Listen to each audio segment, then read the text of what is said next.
என்னன்னா இப்போ நீங்கள் என்ன திங்க் பண்ணுறீங்களோ அது கண்டிப்பாக நடக்கும். லைக் நீங்கள் அதை பற்றி நீங்கள் காலைல தூங்கும் போது நீங்கள் எழுந்த உடனே நீங்கள் what to think that will definitely will happen. அதான் power of subconscious mind. Whole தாட்டே அவ்வளோ அது எக்ஸாம்பிளாக சொல்லியிருக்காங்க. வாட் மீன்ஸ் நீங்கள் கண்டிப்பாக அது நீங்கள் ஜஸ்ட் திங்க் மட்டும் பண்ணி நம்ம பண்ணிட்டு டூ.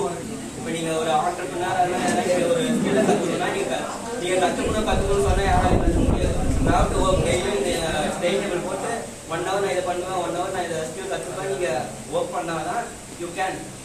ஸோ நீங்கள் சொல்லிகிட்டே இருந்தால் கூட யூ கான்ட் கெட்.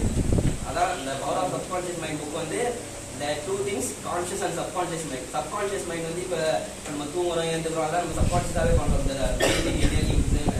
பிளட் சர்க்குலேஷன்லாம் அது மாதிரி தான். இப்போ நீங்கள் ஒரு இன்புட் கான்ஷியஸ் மைண்டு கொடுத்தா அந்த கான்ஷியஸ் மைண்டு நீங்கள் என்ன நினைக்கிறீங்களோ என்ன ஆக விருப்பப்படுறீங்களோ அதை சப்கான்ஷியஸ் மைண்ட்கிட்ட ட்ரான்ஸ்ஃபர் பண்ணும். ஸோ தட் நீங்கள் இப்போ ஒரு நாளைக்கு ஒரு 8 மணி நேரம் தூங்குங்க, ஒரு 10 மணி நேரம் தூக்குறீங்கன்னா that will reduce into 6 hours and அந்த 4 hours you can do what you think likewise. So உங்கள் சப்கான்ஷியஸ் மைண்டை ஒர்க் பண்ண வேண்டியது. Super super.